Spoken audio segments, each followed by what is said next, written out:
요한복음 9장 3절, 6절, 7절, 11절 이렇게 나누어서 핵심적인 구절만 한번 같이 읽도록 하겠어요. 요한복음 9장 전체가 다 읽어야 되겠지만 그러나 우리가 핵심적인 3절, 6절, 7절, 11절 요 말씀을 같이 읽고 이제 말씀 한번 나눠보도록 하겠습니다. 요한복음 9장 3절입니다. 예수께서 대답하시되 이 사람이나 그 부모의 죄로 인한 것이 아니라 그에게서 하나님이 하시는 일을 나타내고자 하심이라. 6절이에요. 이 말씀을 하시고 땅에 침을 뱉어 진흙을 이겨 그의 눈에 바르시고. 7절입니다. 이르시되 실로암 못에 가서 씻으라 하시니 실로암은 번역하면 보냄을 받았다는 뜻이라. 이에 가서 씻고 밝은 눈으로 왔더라. 11절이요. 대답하되 예수로 하는 그 사람이 진흙을 이겨 내 눈에 바르고 나더러 실로암에 가서 씻으라 하기에 가서 씻었더니 보게 되었노라. 아멘. 오늘 실로암 이야기 참 좋은 내용이고 많은 사람들이 이 이야기를 들으면서 희망을 갖고 소망을 느끼는 그런 또 하나님은 치료의 하나님이다. 소경도 보게 하시는 하나님이다. 얼마나 놀라운 하나님인가라고 하는 것을 서로 이야기하게 되는 참 성경에서 아주 중요하고 핵심적인 그런 내용 중에 하나입니다. 여기 요한복음 9장 1절 2절 한번 보면 예수께서 길을 가실 때에 날 때부터 맹인된 사람을 보신지라. 이제 누가 본 거예요? 맹인이 예수님 본 게 아니라 예수님이 맹인을 보셨다 이랬죠, 그죠? 그러니까 우리는 맹인인데 맹인이 예수님 어떻게 봐요? 못 보죠. 예수님이 우리를 봐야 무슨 문제가 해결되고 예수님이 우리를 봐야 이제 그때부터 역사가 시작되는 겁니다. 그렇죠? 그래서 이제 예수님이 보셨다 그랬어요. 맹인을 보셨다. 그리고서 이제 2절에 보니까 이렇게 돼 있어요. 제자들이 물어 이르되 랍비여 이 사람이 맹인으로 난 것이 누구의 죄로 인함이니까 자기니까 그의 부모니까. 이렇게 제자들이 이제 생각할 때 예수님하고 같이 이렇게 있으면서도 제자들이 뭐가 뭔지를 잘 모르는 거예요. 자, 맹인이 생긴 것은 맹인은 원래 이제 안 보이는 거죠. 안 보이는 거니까 어둡잖아요. 어두우면은 뭐라 그래요? 어두우니까 사람이 어두우면 뭐라 그래요? 그걸 맹인이라고 그러죠. 물론 맹인이라고 그러는데 어두우면 맹인은 눈을 감았으니까 어둡죠. 어두우면은 안 보이잖아요. 어두우면. 그러니까 어둡다는 말을 성경에서는 뭐라 그래요? 죄인이라고 그러잖아요. 어두운 걸 죄인이라고 한다고. 그러면 빛이 오면요. 그러면 이제 죄가 없어졌다는 얘기예요. 그러니까 빛이 왔다 그러면 죄가 없어졌다는 얘기고 어둡다 그러면 죄가 있다고 하는 거거든요. 죄가 있으면 어떻게 해요? 죄는 사망을 가져오죠. 그래서 죄가 있어서 모든 사람이 죽는 거다 이런 이야기죠. 나 지난주에 죄 졌는데 나 이번 주 죽는 거 아니야? 이런 그런 말 아닙니다. 그런 거 아니에요. 이건 영적 사망을 의미하는 거예요. 그러니까 하나님과 분리가 된다는 것입니다. 어두워지면 하나님과 분리가 된 거다. 이렇게 이제 보는 거죠. 그걸 죽음이라 이렇게 성경에서는 표현을 하고 있는 거예요. 그러니까 이거를 지금 누가 물어봤냐면 제자들이 물어본 거예요. 맹인을 예수님 봤더니 제자들이 물어본 거예요. 뭐라고 물어보냐면 이 사람이 이 죄가 누구 때문에 생긴 거예요. 그래요. 그러니까 맹인이 지금 우리나라로 말하면 눈이 안 보이는 장애를 가진 장애우들을 우리가 보면서 저 죄인이야 이렇게 말하는 사람 한 명도 없잖아요. 근데 성경에서는 그렇게 얘기한다고. 왜냐하면 이렇게 얘기하는 이유가 율법적이기 때문에 그렇습니다. 구약의 율법은 죄를 안 졌으면 맹인이 안 됐을 텐데 이렇게 생각하는 거예요. 근본적으로. 근데 죄가 있으니까 하여튼 누군가는 죄를 지었거나 본인이 죄를 지었거나 어쨌든 죄가 있으니까 맹인이 되었지라고 율법은 생각하는 거예요. 근데 예수님은 그렇지 않거든요. 예수님은. 그런데 제자들은 그렇게 생각한 거예요. 누구 죄 때문에 그래요? 이러는 거예요. 부모 죄 때문에 이렇게 해서 유전적으로 내려와서 죄가 3, 4대는 내려오잖아요. 죄를 지면 3, 4대는 내려온다고요. 그래서 부모가 죄 져서 이게 내려와서 맹인이 된 것입니까? 아니면 본인이 혹시 죄를 져서 그렇게 된 것입니까? 라고 이제 물어본 거거든요. 1절에 9장 1절을 한번 보면 이렇게 되죠. 날 때부터 맹인됐다 그랬잖아요. 날 때부터, 그죠? 예수님이 가시는데 날 때부터 맹인이니까 날 때부터 죄인인 거야. 그러면 우리가 날 때부터 죄인이죠. 우리는 원래 그렇게 생각을 하죠, 물론. 근데 이 맹인이 날 때부터 이 사람의 죄 때문에 그럴까? 아니면 부모의 죄 때문에 그럴까? 이게 의문이 나겠죠. 실제로 율법적으로 보면은 의문이 난다고요. 그래서 그거를 제자들은 좀 필터를 이제 장착하고서 얘기를 했어야 되는데 예수님한테 필터 없이 그냥 막 얘기를 한 거예요. 예수님이 어떤 분이신데 필터 없이 그냥 막 얘기해. 부모 죄 때문에 그래요? 아니면 이 사람 본인의 죄 때문에 그래요? 라고 당연히 물어볼 걸 물어본 거예요. 물어볼 걸. 자, 그러니까 예수님께서 이 맹인을 딱 대하여 볼 때 이제 3절에 이야기를 하죠. 예수님이 대답하시는 겁니다. 야, 이 사람이나 그 부모 죄가 아니야. 이렇게 얘기해요. 이 사람 죄도 아니고 부모 죄도 아니야. 그러면 예수님은 근본적으로 지금 뭐를 얘기하는 거예요? 뭐로 판단해서는 안 된다는 거야. 율법으로 판단해서는 안 되는 문제야. 이런 말이죠. 사람들은 율법으로 판단하길 원하죠. 선과 악으로 판단하죠. 누구 잘했대, 누구 못했대. 이런 얘기 하잖아요. 누군 좋대, 누군 나쁘대. 이렇게. 근데 예수님은 그렇게 판단할 문제가 아니야. 사람은 그렇게 판단해서는 안 돼. 그 말이죠. 그죠? 이 사람이나 그 부모의 죄로 인한 것이 아니야. 이건 선악의 문제가 아니야. 이 말이에요. 그죠? 율법의 문제가 아니야. 자, 그에게서 하나님이 하시는 일을 나타내고자 하는 거다. 하나님이 하시고자 하는 일. 그러면 이 사람은 오히려 날 때부터 맹인이 되었기 때문에 하나님의 일이 이 사람을 통해서 이루어지게 되는 거예요. 맹인이 안 됐으면요, 하나님의 일을 이루어지지 않아요. 하나님의 일을 못 하는 거예요. 근데 맹인이니까 하나님의 일을 할 수 있도록 된 거예요, 이 사람이. 그러니까 예수님의 그 관점하고 제자들의 관점이 완전히 반대죠. 제자들은 혹시 이 사람 죄 때문에 그런가, 이 부모의 죄 때문에 그런가, 죄에 대해서 딱 찝으려고 했는데, 정확하게 판단을 딱 했는데, 판단을 정확하게 해줄 줄 알았더니 예수님께서 두리뭉실 뭐라 그러냐면 하나님의 영광을 위해서 그런 거야. 이 사람이 맹인이 되었기 때문에 하나님의 일을 할 수 있게 된 거야. 이렇게 얘기한 거예요. 그러니까 완전히 다른 얘기를 한 거죠. 예수님하고 제자들 얘기가 서로 완전히 다른 얘기를 한 거예요. 자, 제자들이 먼저 물어봤어요. 그리고 예수님이 제자들에게 대답해주고, 그리고 실로암 목가에 가서 씻으라고 이 사람 맹인을 고쳐주셨습니다. 자, 이 맹인이 누구라는 거예요? 맹인이 누구라는 거예요? 제자들이라는 거예요. 제자들은 지금 눈이 멀었잖아요. 무슨 말인지 아시겠어요? 눈이 어두워요. 그래서 이 사람 맹인이 누구의 죄 때문에 그런지, 부모 죄인지 자기 죄인지 좀 구분을 못하고 있는 거예요. 그래서 이걸 좀 한번 알려달라는 거예요, 예수님한테. 근데 예수님은 유일하게 눈 뜬 자예요. 하늘에 눈을 뜬 자라, 예수님이. 그렇기 때문에 그 제자들한테 사실은 말이야, 하나님 일하러 온 거야. 하나님 일하러. 이게 하나님 일하러 나타난 거야, 이 소경이. 사실 이 소경이 누구냐면 너희들이야. 네가 소경이야. 그래서 예수님이라는 내가 너라는 제자들에게, 너라는 소경에게 내 일을, 하나님의 일을 하러 내가 왔다, 이 말이에요. 그러니까 제자들이 맹인인 거예요. 제자들은 자기들은 눈 안 감았으니까 굉장히 의시되면서 물어봤을 수도 있겠죠. 자기는 괜찮은 사람 아닌가 하면서. 소경은 어쨌든 죄인이니까. 그 당시에는 소경은 무조건 죄인이니까. 근데 예수님은 그 사람을 죄인 취급하지 않았습니다. 오히려 하나님의 일을 한다. 이 사람이 맹인이 되었기 때문에 하나님의 일이 이 사람을 통해서 나타나게 되어 있는 거다. 이렇게 얘기하는 거죠. 그러니까 야, 너희들이, 니네가 말하는 그 맹인의 죄라는 게 너희들이야. 이제 너희들을 통해서 하나님의 일을 이루실 거야. 무슨 말인지 아시겠어요? 예수님이 제자들과 함께 하나님의 일을 이루시는 거예요. 자, 날 때부터 맹인, 이 사람들은 제자들이다. 이 제자들은 어떤 사람인가? 이 사람들이 물어본 거나 바리새인들이 물어보는 거나 똑같아요. 눈뜬 장님인 겁니다. 눈뜬 바리새인들인 거예요.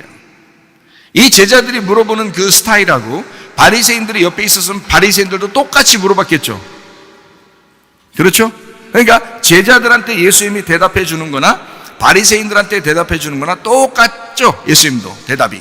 그러니까 예수님의 대답은 제자들이나 바리새인들하고 완전히 반대예요. 그리고 제자들하고 바리새인들은 같은 겁니다. 그죠? 제자들은 날 때부터 맹인이고 눈을 뜬 바리새인들과 똑같다는 거죠. 그럼 이 바리새인들 그리고 제자들은 어떤 것과 똑같은 거냐면 진흙과 똑같다. 진흙. 자, 너희들은 진흙. 내가 너희들을 빚어내지 않으면 도자기가 만들어지질 않아. 그릇이 만들어지질 않아. 너희들은 그냥 진흙이야. 너희들은 진흙과 같아. 흙으로 사람을 만들잖아요, 하나님이. 그죠? 흙으로 사람 만들 때 하나님은 거기에다가 뭘 집어넣었어요? 생기를 불어넣어. 이거 어떻게 알았어요, 여러분? 성경에 나오니까 알죠. 창세기 2장 7절에 나와 있는 말씀이죠. 진흙에다가 생기를 불어넣어서 진흙이 살아난 거거든요. 그러면 예수님께서 지금 이 진흙에다가 뭘 발랐죠? 예, 침을 발랐어요. 그러니까 침을 발라서 진흙이 살아나도록, 침을 발라서 진흙이 살아나도록 하는 장면이 요한복음 9장에 나타나고 있어요. 그러니까 진흙은 진흙인데 침을 바르지 않으면 진흙은 살아있는 게 아닌 거예요. 침이 들어가야 되는 거예요. 침. 사람들의 침은 더럽죠. 사람들의 침 때문에 막 바이러스들이 많고 병균이 생긴다고 그러잖아요. 예수님은 하늘에서 오셨죠. 예수님의 침은 병균이 없겠죠. 예수님의 침은 더러운 것이 아닙니다. 예수님의 침은 생기예요. 하늘에서 내려온 유일한 생기, 유일한 물, 하늘에서 내려온 유일한 물, 그 몸 속에서, 예수님의 그 몸에서 나타나는 속에서 나오는 침, 이것은 사람들이 말하는 더러운 침, 바이러스가 많은 침, 이런 거하고 다른 차원이에요. 예수님의 침을 바르셨다. 진흙에다가. 그리고 어디로 가라고 그래요? 실로암으로 가라고 합니다. 그러면 실로암하고 진흙을 바른 침하고 어떻다는 거예요? 같다는 거죠. 그러니까 걸리 가라고 그러지. 틀리면 걸리 가라고 하겠어요? 같으니까 걸리 가라고 하는 거예요. 침을 바른 그 진흙과 실로암하고 같다는 거죠. 그래서 침 바른 진흙을 거기 눈에다가 붙여주고 실로암 가라는 거예요. 실로암을. 사람이 실로암 가면 모든 게 다 해결되는 줄 알아요. 실로암 가면. 갔다고 해결됐어요? 씻어서 해결됐어요? 씻어서 해결되는 거예요. 자, 침을 바른 그 진흙은 거기서 씻겨져야 되는 거예요. 그래야 실로암에서 눈이 밝아지고 해결을 보는 거예요. 자, 이제 제가 점점 더 이야기를 한번 해볼게요. 이 실로암이라고 하는 건 원래 뜻이 뭐냐면 보냄을 받았다라는 뜻이라고 요한복음 9장 얘기죠. 보냄을 받았다라고 나와 있어요. 그러면 보냄을 받았다라는 그 실로암이라고 하는 그 말이 누가 보냄을 받은 거예요? 예, 예수님이 하늘에서 이 땅에 보냄 받았잖아요. 하늘에서 이 땅에 예수님을 보냈잖아요. 그죠? 그러니까 보냄을 받았다 그러면 그 실로암이 누구인 거예요? 예수님이잖아요. 실로암이 예수님이잖아. 그렇죠? 보냄을 받았다는 뜻이라 그래서 거기서 씻은 거예요. 그러면 누구한테 씻은 거예요? 예수님한테 가서 씻은 거예요. 실로암은 보냄 받았다는 거니까. 자, 하늘에서 이 땅에 보냄 받았다. 이게 실로암이라 이런 얘기예요. 자, 그러면 제가 이제 여러분에게 조금 더 자세하게 성경을 보기 위해서 여러분은 이걸 성경을 좀 제가 보는 눈으로 좀 봤으면 좋겠다. 제가 보는 눈으로 여러분이 이 성경을 봐야 이게 잘 이해가 될 것이다. 성경이. 그렇지 않으면 성경이 좀 편협적이고 자기 눈으로 볼 수밖에 없죠. 성경을 제가 좀 펼쳐서 여러분과 함께 말씀을 나눠보려고 생각을 하고 있습니다. 바리새인이 있어요. 그리고 맹인이 있습니다. 물론 제자들이죠. 제자들 그리고 바리새인은 같다고 그랬죠. 제자들 바리새인 같아요. 그리고 맹인이 있습니다. 자, 둘은 서로 다른 거예요? 같은 거예요? 같은 거라고 그랬죠. 자, 그러면 또 바리새인하고 제자들은 부자예요? 거지예요? 부자죠. 바리새인들은 부자예요. 그러면 부자하고 거지 나사로가 있어요. 그러면 부자하고 거지 나사로는 같은 거예요? 틀린 거예요? 금방 얘기했죠. 제자들하고 바리새인들하고 같고 맹인하고 바리새인들하고 같고 맹인하고 제자들하고 같다 그랬죠. 그러니까 부자하고 거지하고는 같아요, 틀려요? 같은 거예요. 누가복음 16장에 보면 부자하고 거지 나사로가 있죠. 그럼 부자라는 게 이름이 있어요, 없어요? 거기에 이름이 나와요, 안 나와요? 안 나오죠. 그러면 거지만 이름이 나와요, 나사로라고. 그러면 부자가 사실은 예수님 입장에서는 누구한테 얘기하고 싶은 거예요? 거지 나사로에게 얘기하고 싶은 거예요? 부자라고 하는 이 사람들에게 얘기하고 싶은 거예요? 바리새인들 이런 사람들한테 얘기하고 싶은 거예요? 부자라는 바리새인들한테 얘기하고 싶은 거예요. 예수님은 부자와 거지 나사로의 이야기를, 그죠? 거지들한테 얘기하는 게 아니라고. 그 얘기가 무슨 말인지 알겠어요? 여러분 마음은 심령은 가난해서 여러분 거지 같으니까 아마 예수님이 여러분한테 얘기했으면 좋겠다고 생각하겠지만 부자인 바리새인들 생각해 보라고요. 그 사람들은 희망이 없어요. 이 사람들이 거지가 되기 전에는 희망이 없다고. 그래서 예수님은 부자를 철저하게 거지 만들기 위해서 말씀하는 거거든요. 그래서 부자와 거지 나사로가 있는 거예요. 거기에 누가복음 16장 19절부터 31절까지 말씀이. 그러니까 부자 나사로, 거지 나사로예요. 부자 나사로가 죽어서 거지 나사로가 되는 거예요. 부자가 죽지 않으면 거지가 못 되는 거야. 나사로가 죽어서 나사로로 부활하는 거예요. 나사로가 죽었더니 나사로로 부활했더니 어디 나와요? 요한복음 11장에 나와요. 요한복음 11장에 나사로가 죽었죠. 무덤에 있는데 예수님이 가가지고 나사로를 다시 끄집어냈죠. 자, 예수님이 뭐 생색 내려고 그런 거예요? 하나님의 영광을 위해서 그렇다고 했어요. 하나님의 영광을 위해서 그를 살린 거란 말이에요. 자, 실로암 못에 가서 맹인이 눈을 뜬 거하고 요한복음 11장에 나사로가 부활한 거하고 똑같죠. 그죠? 그래서 나사로가 나올 때 어떻게 해서 수건으로 이렇게 쌓였었잖아요. 수건으로 쌌다는 얘기는 눈이 안 보였다는 얘기예요. 맹인이란 얘기예요. 그래서 예수님한테 오니까 그 수건을 벗겨주라고 그러죠. 예, 눈을 뜨게 된다. 밝게 보게 된다는 얘기죠. 같은 얘기를 하는 거예요. 맹인이 눈을 뜨게 되었다. 그 말은, 자, 맹인이 눈을 감았는데 실로암 못에 가서 씻었더니 눈을 뜨게 되었다. 어떻게 됐다는 얘기예요? 부활했다는 얘기입니다. 부활했다. 자, 그러면 이제 여기서 이제 또 조금 더 생각을 더 해보죠. 누가복음 15장에 보면 70냥 드라크마 탕자의 비유가 나옵니다. 그렇죠? 그러면 탕자라고 하는 사람이 있어요. 탕자가 돌아온 탕자죠. 탕자가 돌아온 탕자가 됐잖아요. 아버지가 아들 둘이 있었는데 둘째 아들이 나갔어요. 탕자가 됐단 말이에요. 그러면 거기 집에 있는 형이 있거든요. 형. 그러면 그 사람은 뭐예요? 의로운 사람인가요? 누구를 얘기하는 걸까요? 예수님이 얘기할 때 탕자에 대한 이야기도 그냥 얘기를 해주는 거거든요. 얘기할 때 처음에 있었던 형은 누구를 얘기하는 거예요? 예수님이요. 바리새인들을 얘기하는 거예요. 유대인들을 얘기하는 거라고. 그럼 그 사람들이나 나간 탕자나 똑같다는 거예요? 아니면은 틀리다는 거예요? 똑같다고 그러는 거죠. 바리새인과 지금 맹인은 똑같다고 얘기했죠. 무슨 말인지 알겠어요? 예, 부자와 거지 나사로는 똑같다 그런 얘기했죠. 그게 우리 마음 안에 있는 거라고. 다른 사람 얘기를 하는 게 아니라고요. 누군 부자고 누군 가난하고 누구는 눈을 감았고 누구는 눈을 떴고 이게 아니라 우리 속에 내 눈으로 보는 것이 있고 내 눈으로 보지 못하는 게 있단 말이에요. 내 속에. 그래서 난 내 눈으로 보지 못합니다 하면 하나님의 일이 이루어지는 거고요. 내 눈으로 보겠습니다 그러면 그 사람은 맹인되게 만드는 거라고. 하나님의 뜻이라는 거예요. 자, 점점 이야기를 더 해봐요.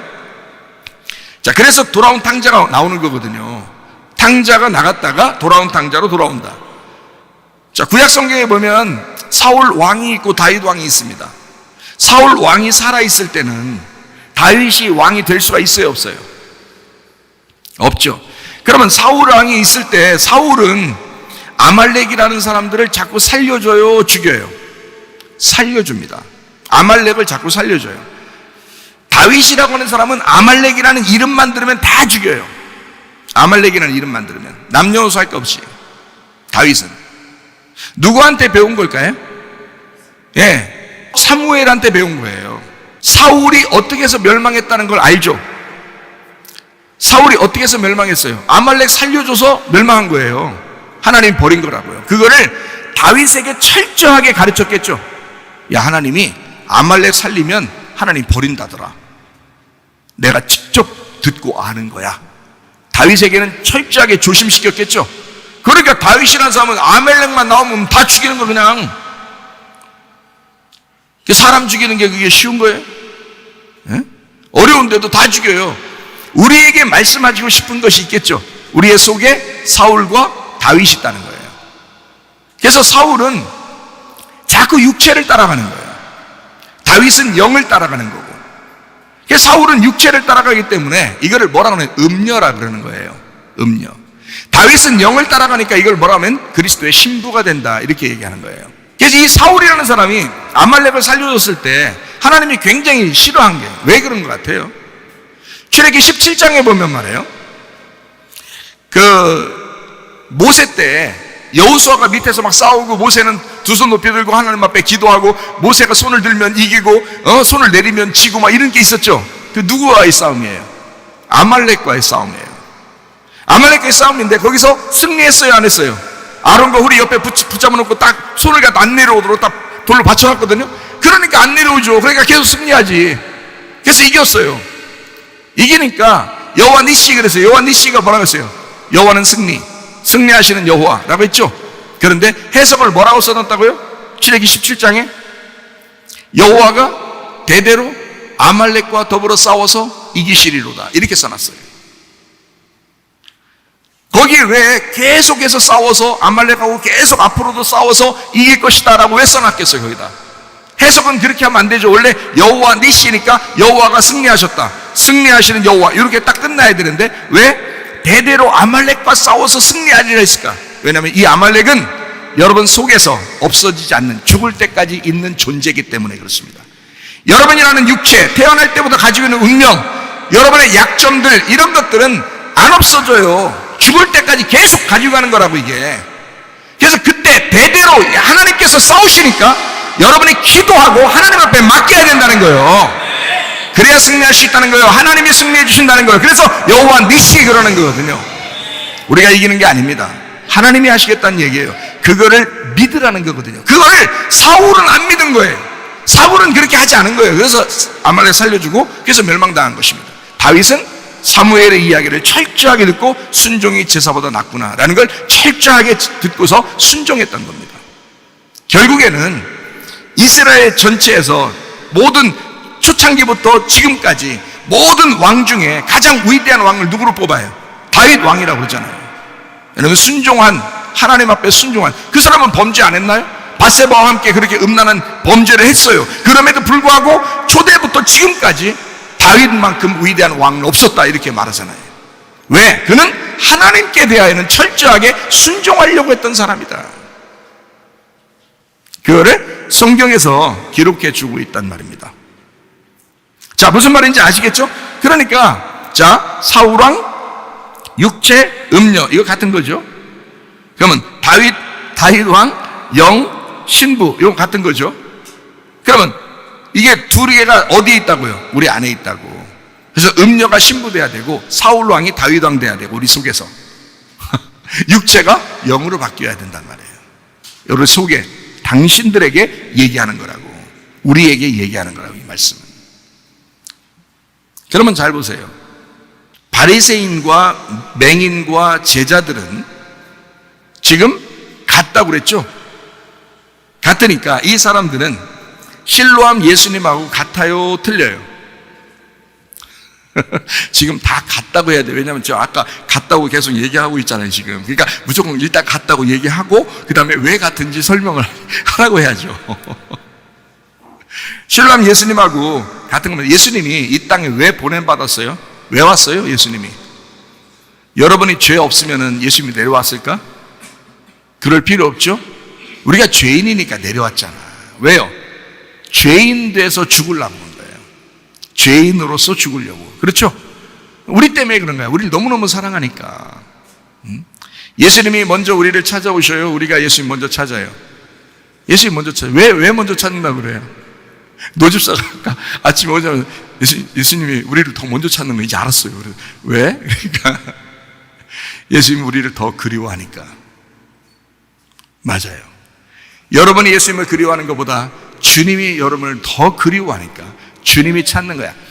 남녀가 사귀어도, 남편과 아내가 둘이 살아도 더 그리운 사람이 더 찾는 거야. 더 그리워하는 사람이 먼저 찾는 거야. 노집사네 집은 노집사가 먼저 찾는가 봐요.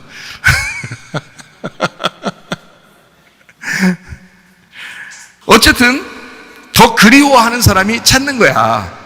무슨 말인지 알겠죠? 그러니까 예수님이 찾을 수밖에 없죠, 우리를. 여러분이 아무리 예수님 찾으려고 해도 예수님만큼 그리워하진 않을 거 아니야. 예수님은 우리를 너무 그리워하시는 거죠. 예수님 우리를 더 사랑하시니까 우리를 먼저 찾아오시는 거예요. 그러니까 실로암 예수님도 역시 우리 때문에 오신 거란 말이에요.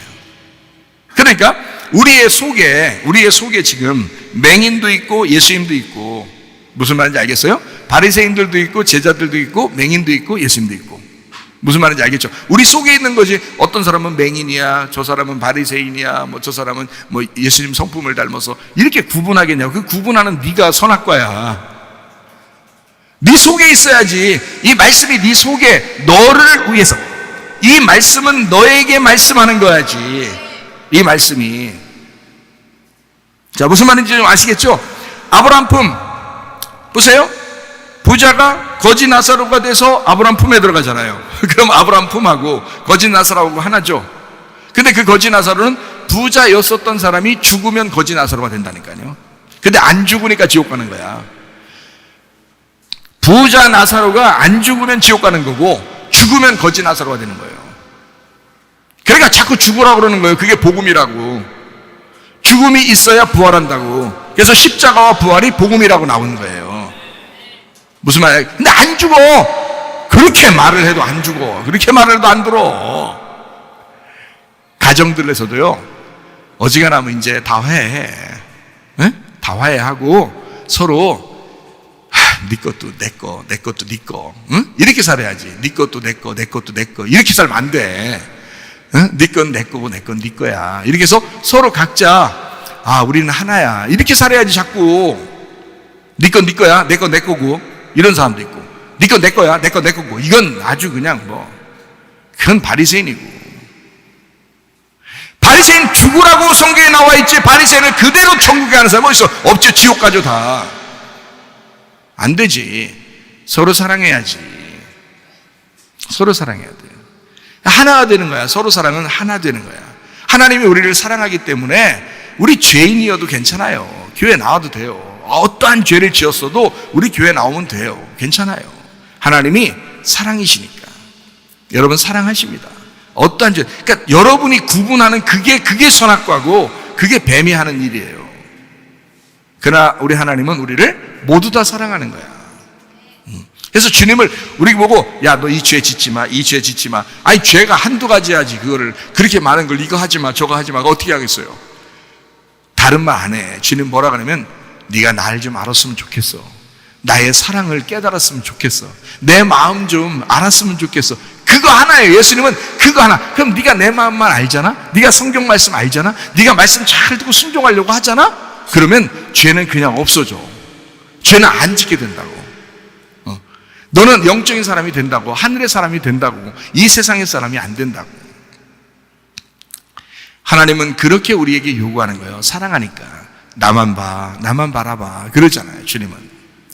이 세상 다 바라보면서, 우리가 솔직히 세상 다 바라보고 싶고, 다 바라보면서 주님 바라보니까, 주님이 언제 미워한다 그러죠, 여러분을? 제가 언제 여러분 설교하면서 여러분, 하나님이 여러분 미워하십니까? 언제 그래요? 안 그러잖아요. 다 사랑한다니까요. 스님도 사랑하시고, 이단 교주도 사랑하고, 록밴드 가수도 사랑하고, 다 사랑해요. 여러분도 사랑하고. 다 사랑하신다고요. 그러면 다 사랑합니다에 거기에 끼겠어요? 자기가 주님을 사랑하는 곳에, 그곳에 끼겠어요? 내가 주님을 사랑하겠습니다. 거기에 껴야지. 그게 교회죠. 그게 신부고 그게 교회라. 그거 만들려고 하는 거예요. 나는 너를 정말 사랑해. 네가 날 좀 알았으면 좋겠어. 그러면 이제 주님을 알죠. 주님 알면 알수록 주님을 사랑하게 되죠. 그죠? 주님 사랑하라고 주님께서 자기의 사랑을 알려주는 거거든요, 우리에게. 그러니까 우리 마음속에 다 있는 거다. 이 성경에 나와 있는 건 우리 마음에서 다 얘기하는 거다. 그래서 아브라함의 품, 그게 돌아온 탕자예요. 돌아온 탕자. 나가는 탕자 말고 나가는 탕자는 맹인이었어요. 맹인으로 나갔다가 눈 뜨고 돌아오는 거예요. 맹인으로 나갔다가 눈 뜨고 돌아오는 거예요. 하나님의 아들이 되죠. 그게 어린 양입니다. 맹인이 나갔다가 돌아오는 탕자가 될 때는 맹인이 어린 양이 되는 거죠. 하나님의 아들이 되는 거란 말이에요. 자, 조금 더 이야기를 해야 여러분이 좀 더 설명을 듣고 이해할 수가 있어요. 좀 더 보겠습니다. 요한복음 9장 3절 말씀 한번 보겠어요. 예수께서 대답하시되 이 사람이나 그 부모의 죄로 인한 것이 아니라 그에게서 하나님이 하시는 일을 나타내고자 하심이라. 자, 하나님의 하시는 일을 나타내고자 맹인이 되었다라는 말입니다. 그렇죠? 지금 이 부분을 제가 지금 잘못 해석한 거 아니죠? 하나님의 일을 나타내고자 맹인이 된 거야 라는 말이잖아요. 그죠? 거기 맹인이 된 거야 라는 말 없는데요, 목사님. 이렇게 하지 말고 읽으라고, 그냥 국어로 읽으라고, 국어처럼 읽어보라고요. 하나님의 하시는 일을 나타내고자 맹인이 된 거야. 9장 1절 2절에 이미 그 말이 나와 있죠. 이 사람 맹인이 된 것은 누구 죄 때문에 그렇습니까? 라고 얘기하면서 맹인은 죄인데 이 죄가 누구 때문이에요? 라고 질문하는데 3절에 예수님이 대답하는 거죠. 이거는 누구 때문에도 아니고 이 맹인이 된 거는 하나님의 일을 나타내고 싶어서 맹인이 된 사람이야, 이 사람이. 자, 이 사람 훌륭해요? 안 훌륭해요? 이 사람이 참 훌륭합니다. 하나님의 일을 나타내고자 맹인이 되어 있는 사람이잖아요. 훌륭하죠? 예. 요한복음 11장 우리가 한번 봐요. 요한복음 11장하고 똑같으니까 한번 잠깐 보는 거예요. 요한복음 11장 11절 봅니다. 이 말씀을 하신 후에 또 이르시되 우리 친구 나사로가 잠들었도다. 그러나 내가 깨우러 가노라. 이게 바로 맹인이 되었노라 이 말입니다. 그죠? 잠들었노라, 맹인이 되었노라. 그러니까 깨우러 간다, 눈을 뜨게 한다 이 말이잖아요. 그죠? 자, 15절 내가 거기 있지 아니한 것을 너희를 위하여 기뻐하노니 이는 너희를 믿게 하려 함이라. 그러나 그에게로 가자 이랬습니다. 그러니까 이게 참 잘된 일이야, 참 기쁜 일이야. 하나님의 영광을 위한 거야. 하나님의 일을 나타내고 싶어서 그런 거야 라는 얘기죠. 그죠? 같은 얘기죠. 그죠? 요한복음 9장하고 같죠? 자, 25절 예수께서 이르시되 나는 부활이요 생명이니 나를 믿는 자는 죽어도 살겠고. 그러니까 죽음과 부활이 같이 나오죠. 여기서 부활은 죽음에서 나오는 거예요. 그러니까 죽음과 부활은 같은 거야 이런 거죠. 죽으면 산다 이렇게 돼 있죠. 그죠? 네, 그렇게 25절에 나와 있는 말이죠. 26절 무릇 살아서 나를 믿는 자는 어떻게 되는 거예요? 영원히 죽지 않냐 이것을 네가 믿느냐 이랬어요. 살아서 나를 믿는 자는 누구밖에 없어요? 예수님밖에 없죠. 그죠? 예수님밖에 없어요. 원래 살아있는 자는 예수님밖에 없어요. 다 모든 인간은 어떻게 돼야 돼? 죽었다가 살아나야 돼요. 모든 인간은. 그래서 여러분 고통이 있고 슬픔이 있고 괴로움이 있는 거예요. 인생은. 그 가운데 예수님 발견하라고 하는 거예요. 그 가운데. 그러니까 원래 살아있는 자는 영원하신 분은 예수님밖에 없어요. 네.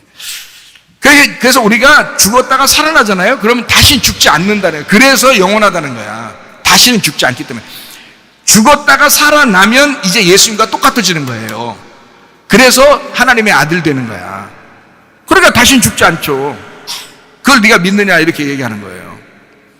자, 40절 예수께서 이르시되 내 말이 네가 믿으면 하나님의 영광을 보리라 하지 아니하였느냐 하시니. 자, 그냥 소경이 그냥 눈 떴어요? 씻어야 눈 떠요?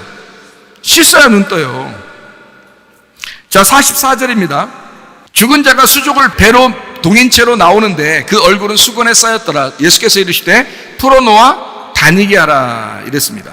그러니까 막힌 게 있었는데 그걸 풀어야 된다는 거 아니에요. 그죠? 막힌 게 있었는데 풀어야 된다. 똑같아요. 눈이 이게 막혀 있으면 맹인이라고 그러고 그걸 풀으면 눈 떴다 그러는 거예요.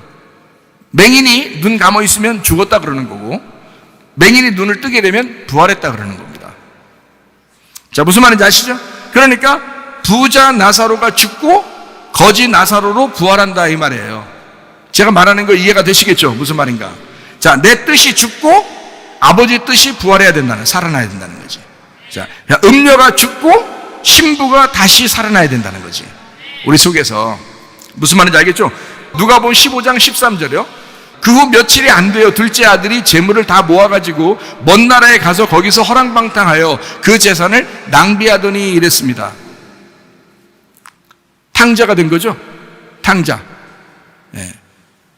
둘째 아들이 탕자가 되었다 이 말이에요. 누가복음 15장 30절 말씀.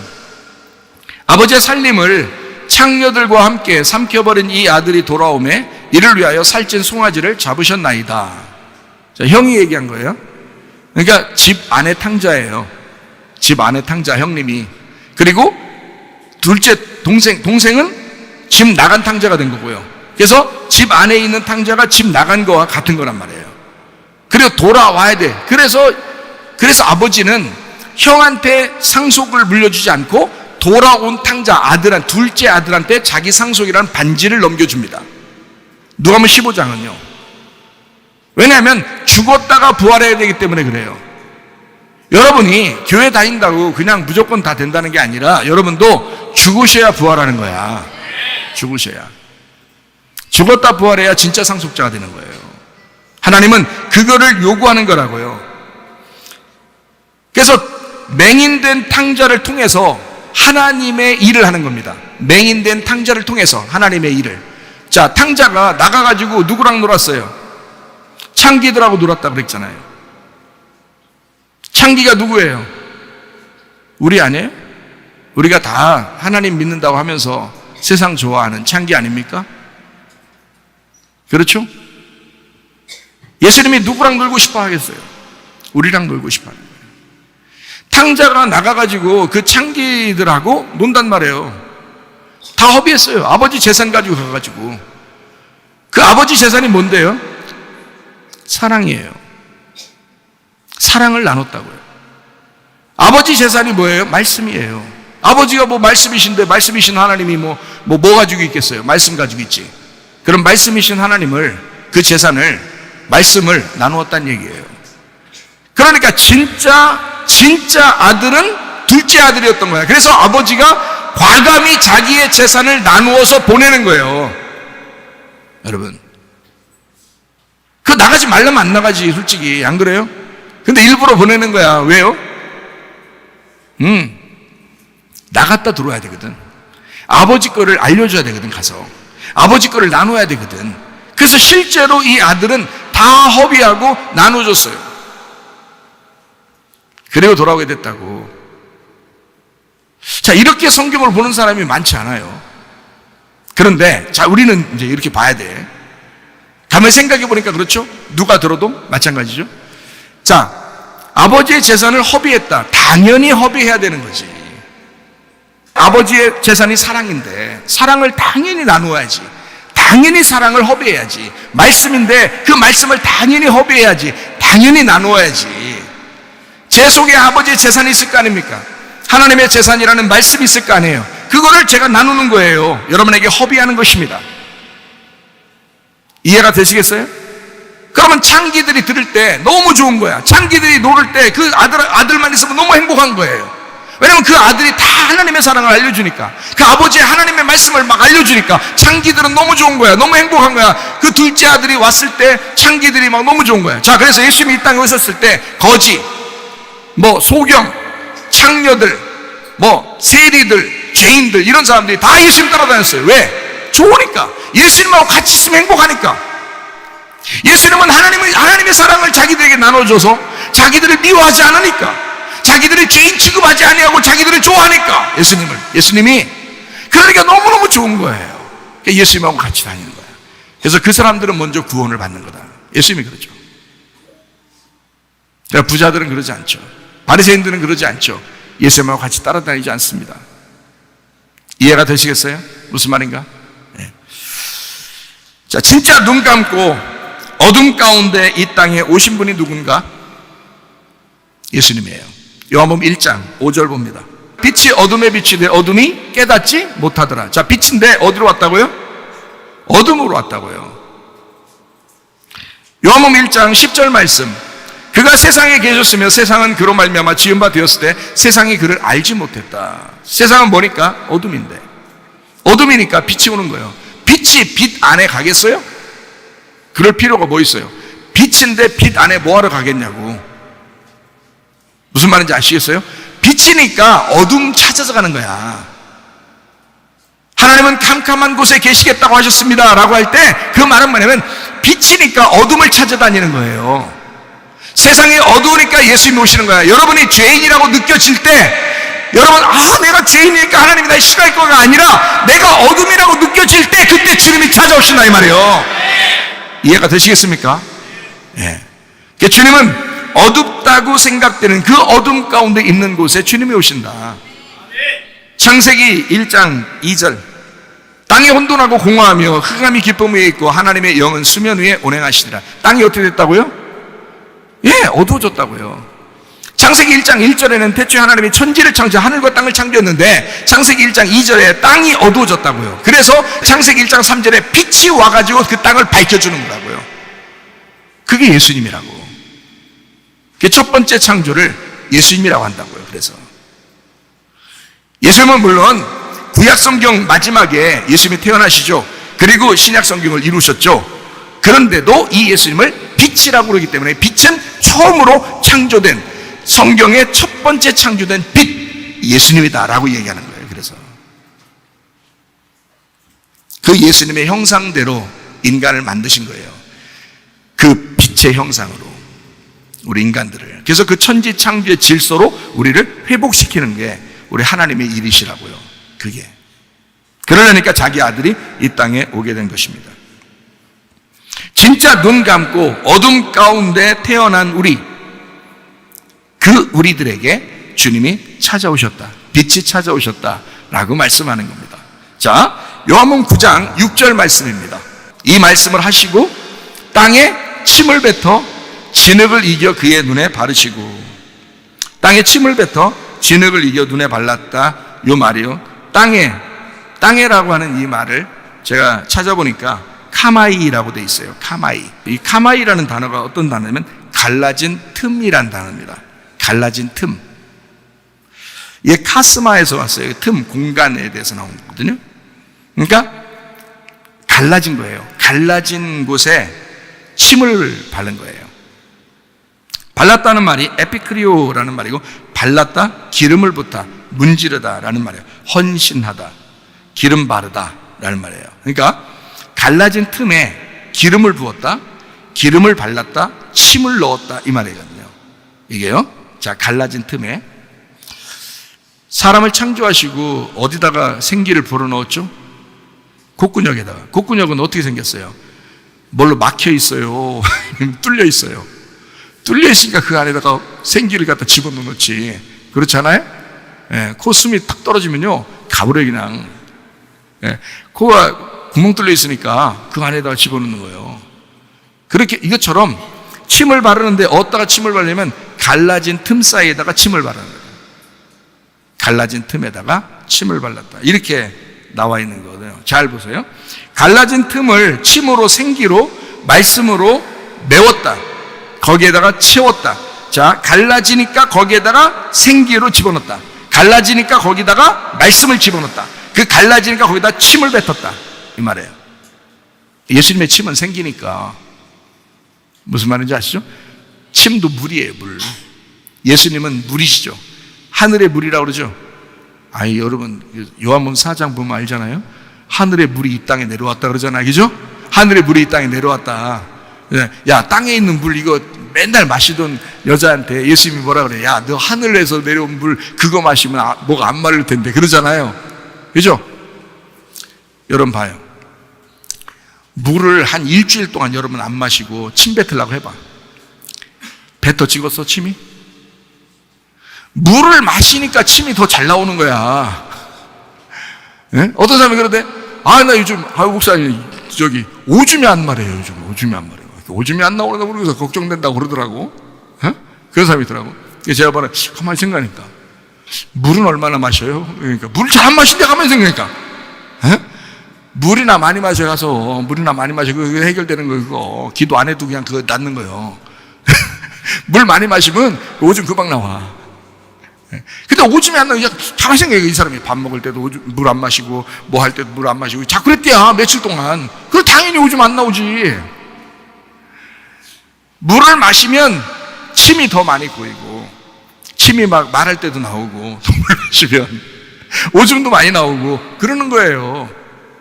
예수님은 뭐라 그러냐면 땅의 물이 아니라 하늘의 생수라고 그래. 하늘의 물이라고 그래. 하늘의 물이니까 이 침이 나오는 것은 물이 생수가 나오는 거란 말이에요.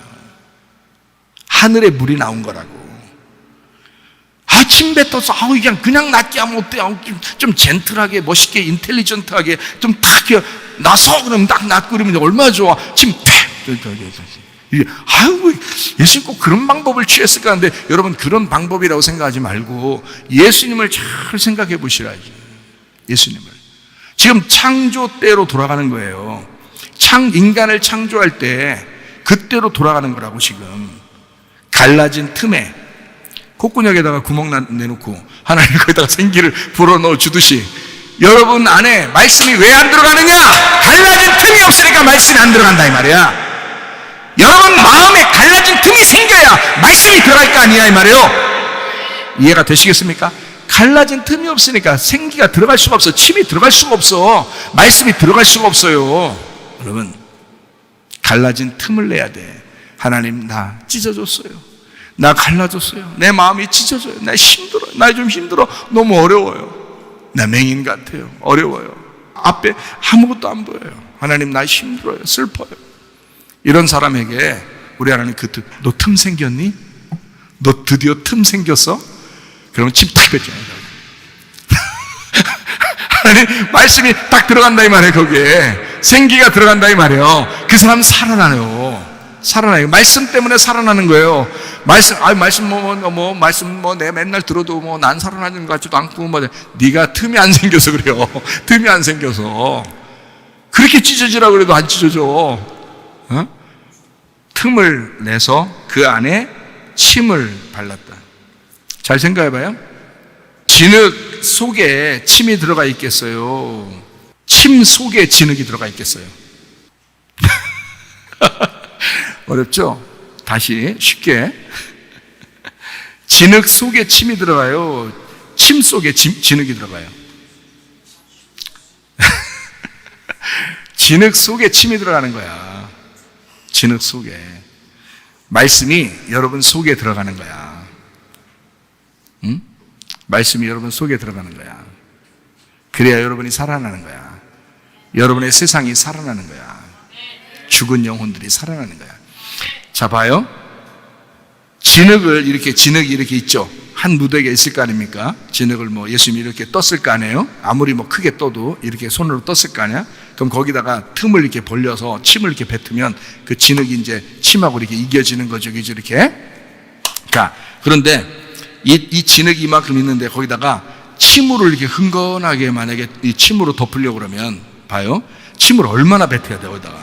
진흙 한 손에다 들고서 침을 얼마나 서가지고 뱉어야 이게 침이 흥건하게 되겠어. 어떤 거겠어, 여러분? 침이 흥건하게, 침이 겉으로 있겠어? 진흙 속에 침이 들어가겠어? 진흙 속에 침이 들어가는 거야.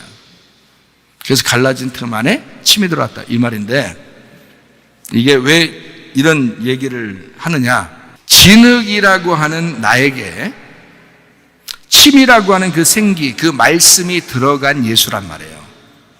그러니까 나라는 진흙 속에 예수님이 들어오는 거야. 자, 여러분 옆에 사람 한번 쳐다봐요. 누가 보여? 예수님 보여, 안 보여? 네? 보여, 안 보여? 안 보인다니까. 근데 그 속에 예수님이 있겠어, 없겠어?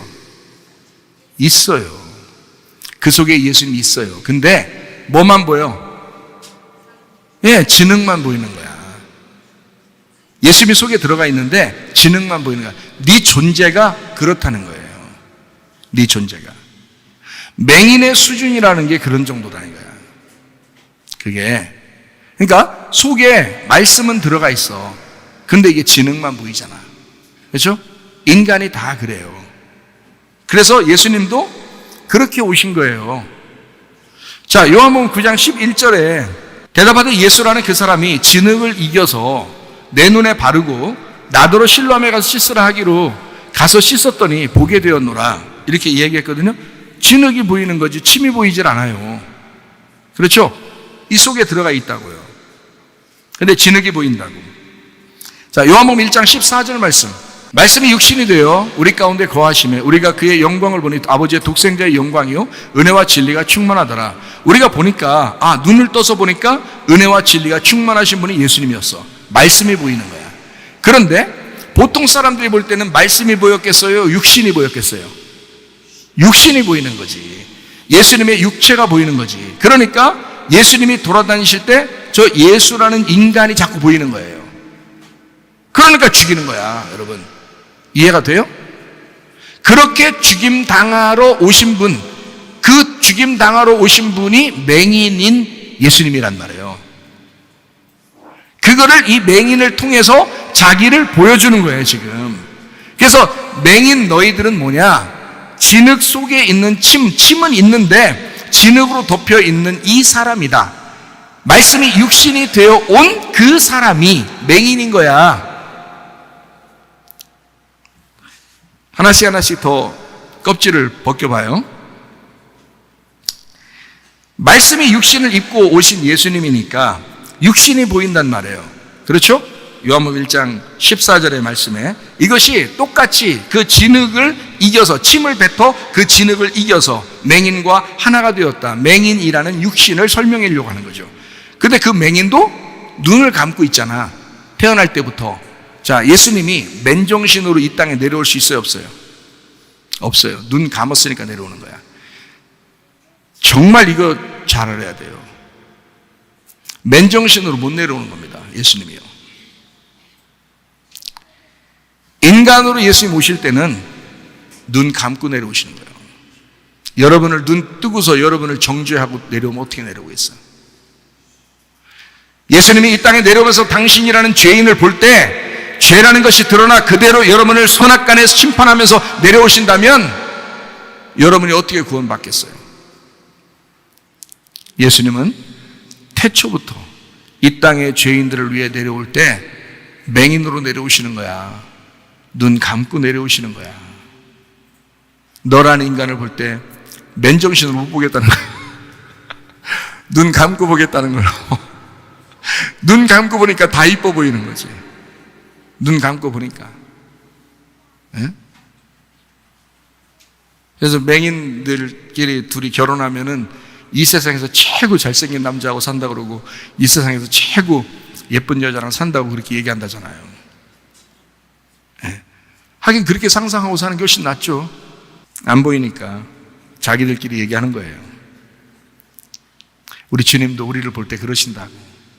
눈 감고 나 정신 나갔어. 너만 보면 나 너만 보면 눈꺼풀 씌워서 안 보여. 그냥 아무것도 안 보여. 뭐 다 사랑하면 콩깍지 씌운다 그러잖아요. 콩깍지 이렇게 씌운 것처럼 막 그냥 무조건 좋잖아.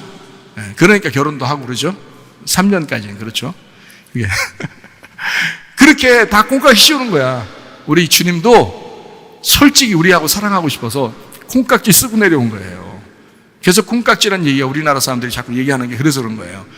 그게 진짜 그 성경적인 얘기야. 그 누가 만들어냈는지 모르지만 저 콩깍지 씌웠구만. 그게 진짜 성경적인 얘기예요. 그거 진짜 하나님적인 얘기예요. 하나님이 그렇게 하셨다고. 눈에 콩깍지 쓰고 내려오셨다고. 창세기 2장 7절 말씀. 여호와 하나님이 땅의 흙으로 사람을 지으시고 생기를 그 코에 불어넣으시니 사람이 생명이 된지라. 생기를 불어넣으셨다. 뭔지 아시겠죠? 생기라는 말씀을 우리 안에 집어넣으셨다 이 말이에요. 그랬더니 사람이 보이는 거지. 나라는, 그죠? 나라는 사람이. 그러나 내 속에 보이지 않지만 그 말씀이신 주님이 계신 거죠. 요한복음 9장 7절 말씀. 이르시되 실로암 못에 가서 씻으라 하시니 실로암은 번역하면 보냄을 받았다는 뜻이라. 이에 가서 씻고 밝은 눈으로 왔더라. 거기에 실로암 번역하면 뭐라고요? 보냄을 받았다는 뜻이라 이렇게 했죠. 보냄을 받았다라고 했어요. 실로암 보냄을 받았다. 거기로 누가 보냄 받았어요? 실로암이라는 못에 누가 보냄을 받았어요? 예? 맹인이 보냄을 받았잖아요. 자, 그 실로암 못이 있는데 거기에 누가 보냄을 받았어요? 맹인 보고 가라고 했잖아요. 맹인 보고 가라고 하니까 그러니까 실로암이 그 맹인을 받은 거예요. 무슨 말인지 알겠어요? 네. 그러니까 실로암에 맹인을 보냈잖아. 그러면 이 땅에 누가 오셨어요? 맹인이신 예수님이 이 땅에 오셨다니까?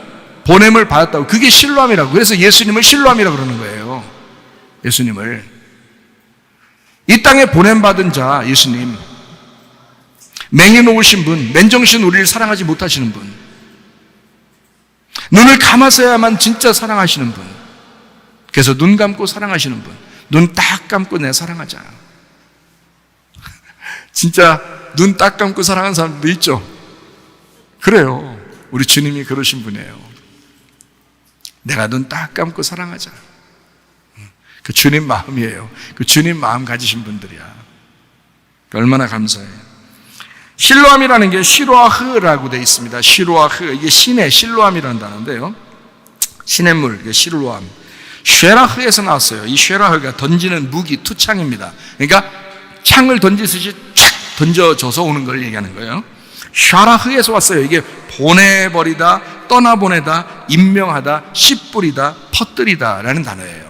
그러니까 실로암이라는 그 자체는 이 땅에 하늘에서 보냄받은 씨뿌리러 오신 분이에요. 그게 예수님이란 말이에요. 그게 실로암이라는 거예요.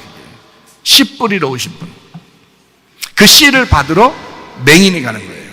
그래서 맹인이 안 된 사람은 실로암 못 가는 거야. 자기 눈 떠서는 실로암에 갈 수 없어요, 여러분. 그래서 맹인된 사람이 실로암에 가서 씻고 보게 되는 것입니다. 이게. 자, 실로암 못이라고 했어요. 못, 콜림베드라라는 단어인데요. 콜림베드라. 이게 목욕탕입니다. 이게 수영장이라는 단어예요. 목욕탕, 수영장. 성경에서 아주 수영할 정도로, 목욕할 정도로 막 이런 물들이 있죠. 성경에 물이 막 나오죠. 홍해바다 같은 거, 요단강, 뭐 이런 거 있죠. 그리고 몸을 씻는 거, 성막에 물두멍 이런 거 있죠. 이런 것들이 바로 그 실로암 못이에요. 실로암 못. 우리를 씻어주는 곳. 뭐 쉽게 얘기해서 세례나 침례. 세례는 씻는다 그러고 침례는 씻어서 목욕시켜 죽인다 이런 얘기고요. 구원받고 침례를 받고 다시 성소에 들어가서 예배를 드릴 수 있도록 만들어주는 거. 이게 바로 실로암 못이에요. 그러니까 실로암 못은 우리를 씻어주는 곳이죠. 자, 성막에 들어갑니다. 번제단을 지나서 물두멍이 있어요. 물두멍을 지나야 성소에 들어가거든요. 그래야 예배가 성립되거든요. 그러니까 여기 물두멍이라고 하는 건 성경에 유월절 어린 양의 피로 구원받은 사람들이 홍해바다를 왜 건너서 광야에 와야 되는가? 광야에 있는 사람들이 요단강을 왜 건너서 가나안 땅에 들어가는가라고 하는 것은 씻는 거란 말이에요. 죄를 씻는다. 죄를 목욕한다. 그래서 다 씻어낸다. 죽는다. 그래서 죽음의 장소를 거쳐 부활한단 말이에요. 광야에서 보면 애굽에서 나올 때 홍해바다를 들어가 죽고 광야에서 보니까 부활해서 올라오는 거죠. 요단강에 또 들어갈 때 죽고 그다음에 요단강에서 나올 때 가나안 땅에 들어갈 때 부활해서 나오는 거잖아요. 가나안 땅에서 보면 부활해서 나오는 거고 광야에서 보면 죽으로 들어가는 거고. 그죠? 애굽에서 보면 죽으로 들어가는 거고 광야에서 보면 부활해 나오는 거고 이렇게. 그렇게 만들어 놨다고요, 성경이. 그러니까 세례, 곧 침례라고 하는 씻는다, 죽는다라는 것이 같은 의미로 되어 있다고요. 누구는 막, 야, 세례가 맞아, 뭐, 침례가 맞아, 이런 거 싸울 필요 없어요. 그게 아니라, 씻는 것이 죽는 거란 말이에요. 그러니까, 실로암 못에 가서는 어떻게 해야 돼요? 실로암 못에 가면, 씻는 거예요. 죽는 거란 말입니다, 거기서. 실로암 못에서. 우리가 예수님한테 나와요. 말씀 듣습니다. 교회 나와요. 말씀 들어요. 그럼 어떻게 돼요? 여러분, 살려 죽여. 죽여요. 죽는 게 눈을 뜨는 거니까. 그게 사는 거니까. 맹인은 거기서 씻어야 하니까. 죽어야 하니까. 무슨 말인지 아시겠죠? 진짜 예배는 어떻게 들어요? 구원받고 침례나 세례를 받아 씻어서 성소에 들어가 예배를 드리는 거는. 그래야 진짜 예배다 이 말입니다. 자, 우리 성경 하나만 보고 마치도록 하겠습니다. 요한복음 9장 11절 말씀입니다. 대답하되 예수라 하는 그 사람이 진흙을 이겨 내 눈에 바르고 나더러 실로암에 가서 씻으라 하기에 가서 씻었더니 보게 되었노라 이랬습니다. 씻는다, 죽는다는 말이에요. 씻어 죽어. 그러면 침례를 말하는 거죠. 그 씻어 죽으니까, 침례를 받으니까, 씻으니까 눈을 뜬 거예요. 그러니까 부활한다 이 말이거든요. 그죠? 그러니까 씻고 죽는다는 말이 부활한다는 말과 같은 말이죠. 그죠? 자, 씻어 이 말은 죽는다 이 말이고, 이건 침례를 얘기하는 거예요. 자, 눈을 떴다는 말이 부활한다는 말이거든요. 그러니까 어떻게 해서 눈을 뜨게 됐어요? 씻으니까, 죽으니까 눈을 뜨게 되었다, 부활했다 이 말이잖아요. 자, 제가 성경을 보는 눈 좀 아시겠어요? 이해가 되시겠어요? 어떤 사람이 설교를 듣다가 연락이 와요. 연락 와가지고, 목사님 설교 어떤 건 참 어려워요, 뭐 이런 얘기를 해요. 그래도 계속 들어봐요. 쉬워져요. 그렇게 얘기하거든요. 지금도 아마 예배 드리고 있을 수 있겠네요. 어쨌든 자꾸 온다고 그래. 그리고 저 그냥 들어요. 그냥 말씀 그냥 들으시라고. 거기서 그냥 자꾸 근데 여기 오면은 좀 그래요. 나중에 무슨 계기가 돼서 올 수 있으면 오지만 일부러 올 필요 없습니다. 설교 많이 들으시면 돼요. 거기서. 그래서 아마 온라인으로도 예배 드리고 아마 그러는가 본데요. 보니까. 자, 어쨌든 온라인이든 오프라인이든 예배를 이렇게 함께 참여하면 참 좋습니다. 말씀을 영으로 진리로 말씀을 예배하니까, 그래야 좋은 거니까, 우리가 살아나는 거니까. 부활이라고 하는 건 뭐냐면요, 안식하는 거거든요. 부활은 안식하는 거, 쉬는 걸 얘기하는 거죠. 그냥 막 놀고 먹는 게 아닙니다. 쉬는 걸 얘기해요. 주님 안에서 쉼을 갖는다 이 말이거든요. 이게 지성소를 짓는 것을 안식이라고 해요. 그러니까 지성소를 짓는 거예요. 자, 뜰에 들어가서 성소에 가가지고 지성소로 가는 거예요. 그 지성소에 가면 거기에 속죄소가 있고, 그 속죄소가 법궤의 뚜껑이거든요. 거기 하나님이 앉아 계신다 그러는 거예요. 거기 하나님 보좌가 앉아 계신다. 하나님 보좌에 앉아 계신다는 게 그 지성소 뚜껑이에요. 그러니까 우리는 지성소를 짓고 지성소를 만들어 보좌를 잘 만들어서 거기 그 주님과 함께 앉는 거, 이건 쉬고 놀고 먹는 게 아니란 말이에요. 이 말은 그걸 안식이라 그런다고요. 그래서 점점 안식으로 들어가는 거예요, 우리가. 그래서 진정한 안식이라고 하는 건 아버지의 일을 하는 거, 그걸 안식이라 그러는 거예요. 우리는 지금 아버지 일을 하고 있습니다. 이걸 안식이라고 그러는 거예요. 자, 씻는다는 말은 뭐라고요? 정리합니다. 침례를 얘기해요. 침례나 세례, 씻는다. 이거를 다른 말로 말하면 죽는다, 이렇게 표현하는 거예요. 그 죽는다는 말은 어떻게 해요? 눈을 뜬다는 말이죠. 내가 죽으니까 눈을 뜨게 되죠. 그죠? 내가 살아있으면 눈이 안 떠진 거예요. 예수님 볼 때는 내가 살아있으면 내 뜻이 살아있잖아, 내 생각이 살아있잖아, 내 의견이 살아있잖아. 그러니까 하나님이 볼 때는 내가 눈이 안 뜬 거지. 내가 죽었을 때, 내 뜻이 사라졌을 때, 내 생각이 없어졌을 때, 내 의견이 없을 때, 그때 비로소 하늘에서 볼 때는 너 눈 떴구나 이러는 거예요. 너 드디어 눈이 떠졌구나 이 말이거든요. 그러니까 죽어야 눈을 뜨는 거야. 씻어야 눈을 뜨는 거다 이 말이에요. 무슨 말인지 알겠죠? 예. 그래서 눈을 뜬다 이 말은 버린다 이 말이에요. 나를 버린다, 넘어간다 이 말이에요. 죄에서 넘어간다 이 말이에요. 홍해를 건너간다, 이게 씻는다는 말이에요. 요단강을 건너간다, 이거 씻는다 그래요. 씻는다, 치료한다. 너 이제까지 병이 있었는데, 맹인이었는데 씻는다, 치료한다 그 말이야. 무슨 말인지 알겠죠? 씻는다, 치료한다. 그걸 안식한다 그래요. 안식한다. 안식한다, 이게 다른 말로 말하면 너 부활했다. 너 네 죄 가운데 수고로 살았는데 이제는 너 부활했다 이 말이거든요. 자, 그러면 이 부활하는 것은 내가 스스로 힘을 내 가지고 하나님 나라에 간다는 게 아니라 침노에서 천국을 차지하는 걸 얘기하는 거예요. 침노한다 이 말이에요. 이게 내 힘이 아니죠. 내가 죽었으니까 하나님의 힘이 들어왔고 하나님의 힘으로 지금 천국을 막 침노에 들어가고 있잖아요. 전진해 나가는 거죠. 그래서 양을 아예 단어를 뭐라고 했다고요? 프로바톤. 한 걸음씩 앞으로 나간다. 이걸 양이라 그랬다고요. 뒤로 뒤처지는 게 아닙니다. 옛날에 신앙이 내가 뭐 옛날 좋았는데 지금은 뭐 별거 아닌데, 야 그럼 네가 별거 아닌 사람인 거야. 옛날의 신앙보다 지금이 점점 더 앞으로 가고 있어야 되는 거야. 누가 보더라도 야 이 사람 진짜 믿음의 사람이다, 우리가 본받아야 할 집사님이다, 뭐 이렇게 나와야죠. 우리가 본받아야 할 목사님이다, 우리가 본받아야 할 집사님이다. 작년보다 올해가 더 그렇고 올해보다 내년이 더 그러네, 더 진짜 집사 같으네, 더 진짜 목사 같으네, 뭐 이렇게 돼야지. 그래야 진짜인 거예요. 왜 진짜였다가 가짜 되느냐 이거야.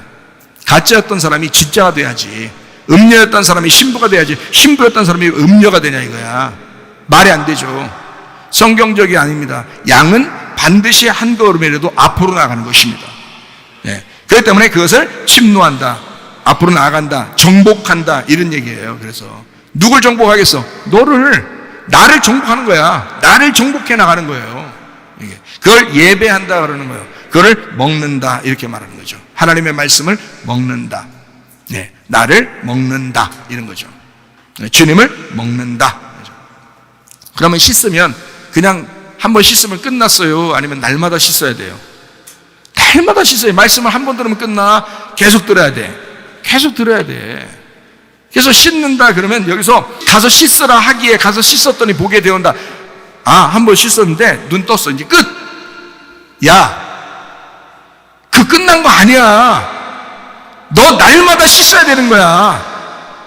날마다. 그러면 이 날마다 씻는다는 말은 날마다 세례받아야 돼. 날마다 침례받아야 돼. 그 말이죠. 날마다 그거 죽는 거야. 날마다 눈 떠야 되는 거야. 날마다 널 버려야 되는 거야. 날마다 네 의견 버리고 네 생각 버리고 네 뜻 버리고 네 생각 버려야 되는 거야.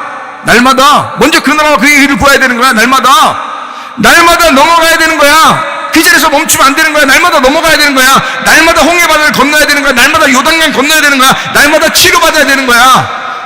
날마다 눈이 떠야 되는 거야. 날마다 안식해야 되는 거야. 날마다 부활해야 되는 거야. 날마다 침노에 들어가야 되는 거야. 날마다 전진을 나가야 되는 거야. 날마다 너를 정복해 나가야 되는 거야. 날마다 예배해야 되는 거야. 날마다 말씀을 먹어야 되는 거야.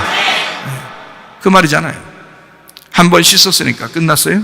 그 사람은 끝났는지 모르지만 우리는 끝나지 않았어요. 말씀을 보고 있는 우리들에게는 끝나지 않았습니다. 그래서 바울은 구원받고 난 다음에 고린도전서 15장 31절에 형제들아 내가 그리스도 예수 우리 주 안에서 가진 바 너희에 대한 나의 자랑을 두고 단언하노니 나는 날마다 죽노라 이렇게 얘기하는 것입니다. 여러분과 저는 나는 날마다 죽노라. 바울이라고 하는 사람이 이렇게 고백할 때는 뭐가 있는 거예요. 이 말씀을 뭐가 깨달은 거 있는 거예요. 그렇죠? 나는 날마다 죽노라. 다른 말로 말하면 뭐예요? 나는 날마다 침례받노라. 나는 날마다 씻노라. 나는 날마다 눈을 뜨노라. 나는 날마다 부활하노라. 나는 날마다 예배하노라. 나는 날마다 하나님의 사랑을 받노라. 나는 하나님의 사랑 안에 살고 있노라. 이 말이거든요. 나는 날마다 그 말씀대로 사노라. 나는 그 말씀을 날마다 먹고 사노라. 이 말이거든요. 여러분 주님의 사랑 가운데 거하시기를 바랍니다.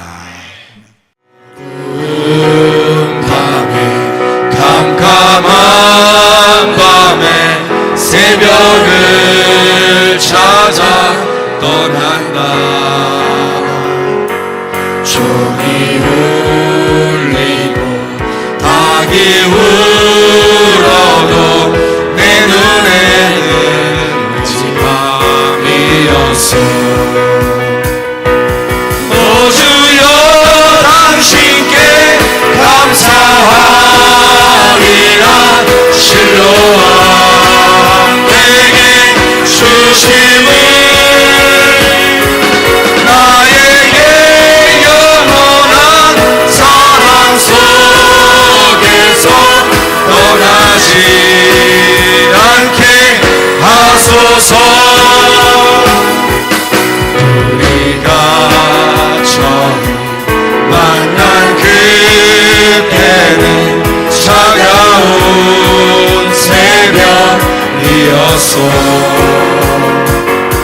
주님 마음속에 여명이 있으니 나는 이길 수가 있었어. 오 주여 당신께 감사하리라. 실로암 내게 주심을 나에게 영원한 사랑 속에서 떠나지 않게 하소서. 우리 한번 기도하겠습니다. 우리 하나님 앞에 기도합니다. 하나님 내 눈을 열어주시옵소서. 내가 실로암 목가에 가서 씻고 보기를 원하나이다. 기도합니다. 우리 하나님 아버지여 사랑과 은혜를 감사를